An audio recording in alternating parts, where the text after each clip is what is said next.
Times has a new piece out about how climate change is supercharging disasters like these fires we're seeing out in Los Angeles. The report reads in part this way. Sorry about As that. Los Angeles burned for days on end, horrifying the nation, scientists made an announcement on Friday that could help explain the deadly conflagration. 2024 was the hottest year in recorded history. With temperatures rising around the globe and the oceans unusually warm, scientists are warning that the world has entered a dangerous new era of chaotic floods, storms, and fires made worse by human-caused climate change. The firestorms ravaging the country's second largest city are just the latest spasm of extreme weather that is growing more furious as well as more unpredictable. Joining us now, co-author of that piece, David Gelles. He is a reporter on the New York Times climate team. David, thank you for being with us this morning. So tell us more about this piece and what you found in terms of how climate change played a role here, what we've seen out in Southern California, but how it is poised to do so with increasing frequency with disasters around the globe. This is just what scientists have been warning about for years and even decades. As the planet warms as a result of continued emissions from fossil fuels, from agriculture, from just normal life that humans have to keep doing at this point until we make a full transition to cleaner energy, the planet's just getting hotter. We now know that 2024 was indeed the hottest year in recorded history, but that's no surprise. Before that, 2023 was the hottest year in recorded history, and each of the 10 hottest years on record have come in the last decade. We map that against the increase in severe and, as you said, unpredictable natural disasters, and it leads directly to the kinds of fires we're seeing in Los Angeles right now. You know, this seems like a good time to repeat a story that I have repeated oftentimes during catastrophic storms. And that is when I was with a friend 7-8 years ago, a Republican who I think has probably never voted for a Democrat once in his life. He works at an insurance company. He's in charge of, the actuarial tables and, one of the top leaders there trying to predict how much money they're going to be paying out. And he was complaining about all the money being paid out for natural disasters. I said, is climate change a reason?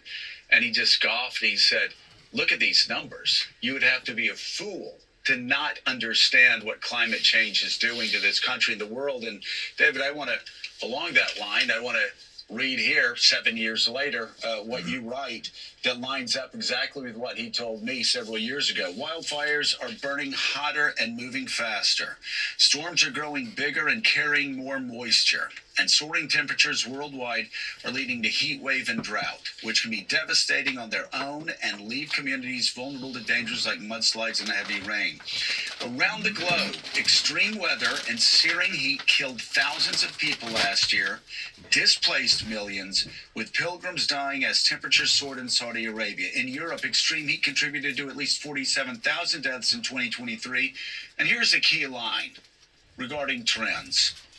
In the United States, heat-related deaths have doubled in recent decades. For those who say there have always been heat waves, there have always been mudslides, there have always been fires, yes, they have. But David, as you report here, as my friend in the insurance industry, a Republican friend told me, yes, they have, but not at this extreme level.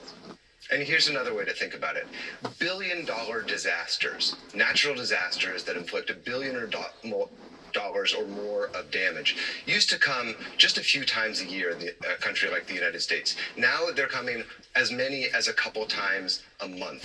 And we see it not just in Los Angeles, but let's not forget Lahaina and the fires in Hawaii just a couple years ago. Before that, it was Paradise, California. It was Santa Rosa, California. Fires took out whole neighborhoods in Colorado not long ago. And those are just the fires. It was just months ago that the Southeast was dealing with hurricanes Helene and Milton. And all of these disasters are exactly what scientists have warned are going to get more extreme as the planet keeps warming, as temperatures keep rising, and as the atmosphere holds more moisture. Well, and David, you're exactly right. What's happening in California is happening in Florida because of extreme temperatures. I mean, I followed hurricanes across the South and in Florida for almost my entire life because I've lived here, and the water's hotter than it's ever been.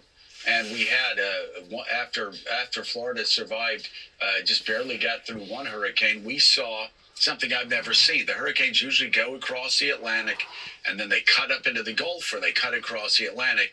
Here, out of nowhere, just to the east of Mexico, I think it was Milton. You had a hurricane, Cat 5 hurricane, I believe it was, form right in the middle of the Gulf, and then shot straight toward Tampa. Again, that's something I've never seen. And the fact that it was that extreme, again, horrifying to Florida residents regardless of their political ideology. And that's that unpredictability that we've already talked about. And here's another almost counterintuitive way that weather, and especially large storms, are starting to behave in the new era of climate change. And that's that some of these large storms are actually moving slower. So once they get over land and they have all that moisture, they actually start slowing down and just keep dumping rain on these vulnerable communities, which is yet another way that communities are having to grapple with this unpredictable climate-fueled weather. And just as we're seeing in Los Angeles, where there's only so much you can do to prepare for a firestorm when the winds are gusting at 100 miles an hour, there's only so much you can do to prepare when it starts dumping a foot or more of rain in a day. That's the world we're in, thanks to climate change now. Our next guest is defending partisanship and explains why he believes it could be central to progress. So, climate is changing. Well, it predicts that in the Bible that will happen. That's the reason why it talks about the sorrows that will fall upon humanity in the last days. What position did you play? Great sorrows, it says. Humongous great sorrows. Hunger is here. And these was put out by warnings, advisories.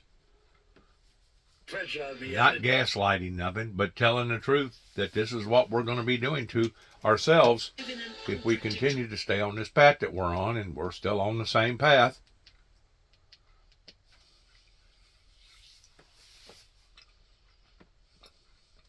Subscribers, where he offers his engaging and young perspective and clarifies misconceptions about the Catholic Church.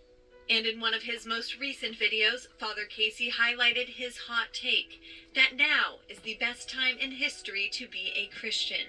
Even in the midst of a priest shortage and the decline of Christianity in the Western world, Father Casey stands firm in this view. And there are some opportunities here that maybe have not existed for thousands of years, where we are becoming the minority. We are living in a world that is not necessarily defined by us. And so that is sad, but it's also exciting that we get to go and evangelize. We get to meet people who have never heard the name of Jesus. In becoming a minority as a church and watching the culture of Christianity dissolve in much of the West, Father Casey says that the active faithful have an undeniable strength, rigor, and dedication. Pews are now filled with people who choose to be there. When we look around our churches, we know that there are no social pressures for people to be there anymore like there were maybe 50, 200 years ago, where you went to church because you had to go to church, because that's what everyone did. Now when you look around the church, you know people are there because they want to be. Right. For me, it creates a more rigorous church, a more dedicated church, and maybe a church that is interested in going out and making a difference. To the young and old who are living out their faith in this age, Father Casey says to not be afraid to take risks, speak up, and become a leader. He emphasizes that although the road ahead is tough, now is the best time to make a difference in the church. Working for the glory of God, regardless of what affiliation or denomination that you may be. I choose to stand under the umbrella of being a non-denominational church, because to me there's too much conflict with different denominations that has sometimes just a little tweak of differences, and people want to carry it to the extremes of blowing things out of proportion. God bless. God bless America. Good luck to all of us. God bless our troops, and shalom.